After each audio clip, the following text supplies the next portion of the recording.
Bonjour à tous et à toutes, bienvenue sur The Rican Spoke. Les amis, cette Coupe du Monde est vraiment incroyable.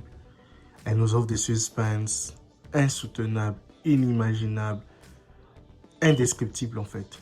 Parce que franchement, il faut avoir un cœur pour pas faire une crise d'AVC devant son poste télé ou au stade là-bas pour pas craquer et mourir comme ça.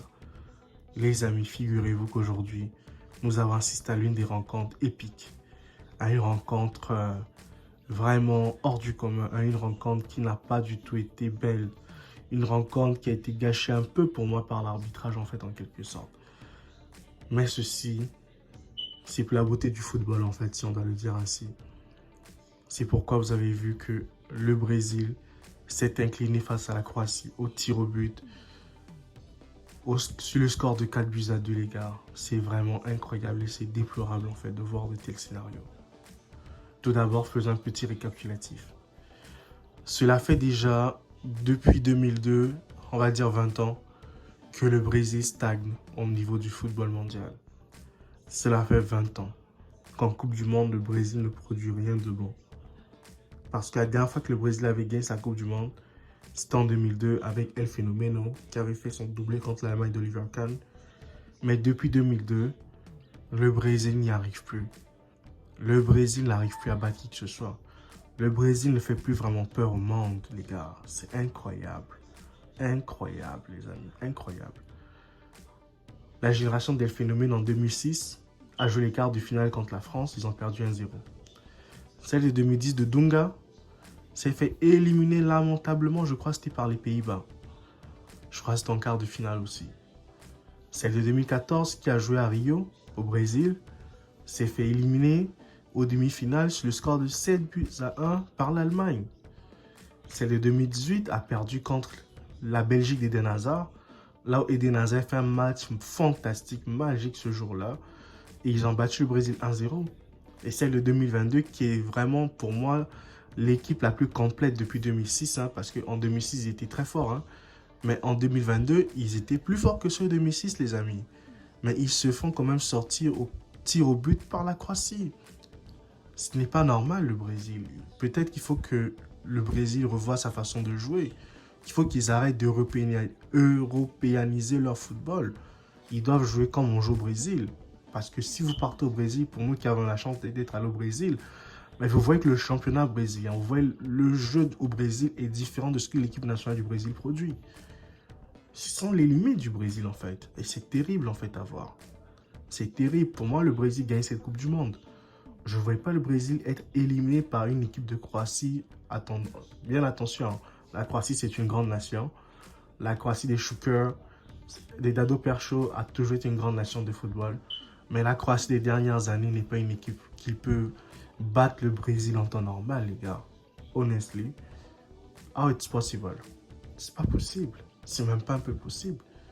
Mais la Croatie l'a fait aujourd'hui au tir au but. Et moi, je disais ça, attention, attention les gars, n'emmenez pas les Brésiliens marqués. N'allez pas au pénalty avec ces gars, parce que ces types, ils se qualifient que par les tirs au but et ils ont l'expérience. Les Croates ont l'expérience des tirs au but. Ils sont forts, ils sont redoutables dans les pénaltys. Il n'y a pas un match dans lequel les Croates perdent au tir au but. Ce n'est même pas un peu possible, les amis. C'est pas possible. Les Croates, au tir au but, ils gagnent tous leurs matchs. Et c'est la vérité. Ils t'emmènent au pénalty, ils te battent. Tu marques, et le Brésil m'a dégoûté dans cette rencontre. Il marque 1-0, il mène juste 1-0 dans les prolongations. Les gars cherchent à faire la passe à 10. Ils cherchent à garder les ballons au coin du poteau de corner au lieu d'attaquer pour marquer un deuxième but ou bien de carrément bien défendre. Mais non, les gars, ils veulent se faire la passe à 10 et ils se font rejoindre au score.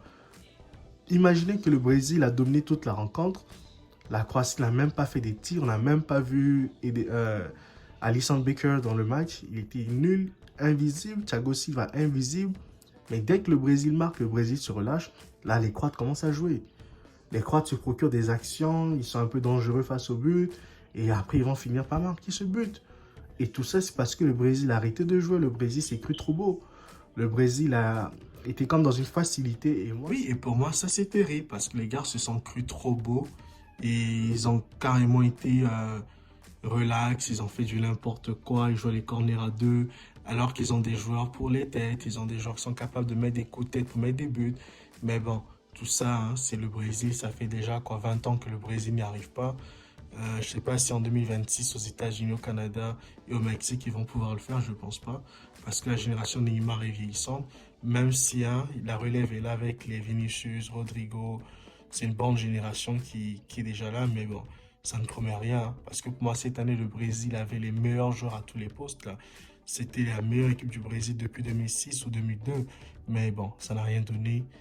Tite, pour moi, il doit démissionner parce que franchement, il ne met plus en place le football brésilien, le Joga Bonito. C'est maintenant une équipe européenne qui joue là. Franchement, c'est terrible. Tu peux pas jouer de façon européenne contre les Européens. C'est pas possible, les gars. Les Brésiliens avaient leur style de jeu. Vous pouvez pas changer le style de jeu brésilien pour le rendre européen, les gars. Incroyable. Franchement. Mais bon.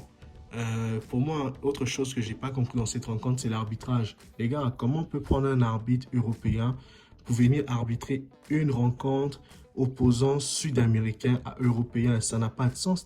La FIFA, c'est du n'importe quoi.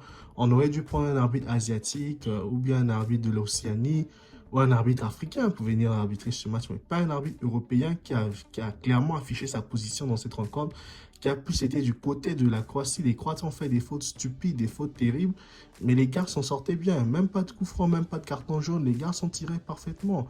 Et c'est du n'importe quoi, ça, franchement. Donc, pour moi, c'est ça. Même le match Argentine-Pays-Bas, si vous voyez qui au sifflet, mais c'est Mateus Laos, c'est qui? C'est un Espagnol. Il est plus proche de qui des Pays-Bas. Mateus Laos, c'est un Européen. Pourquoi il arbitre cette rencontre, en fait? Pourquoi on ne met pas un Africain ou bien un Asiatique ou voilà, un gars d'Océanie pour pouvoir arbitrer cette rencontre, ou encore un Américain de l'Amérique du Nord. Mais on nous met un Européen, ça là, c'est du n'importe quoi, c'est de la bêtise en fait. Donc pour moi, c'était un peu ça que j'avais à dire. Les gars, si vous avez aimé cette vidéo, abonnez-vous massivement, likez, partagez, commentez autour de vous, afin qu'on soit nombreux sur la chaîne les gars. Ciao.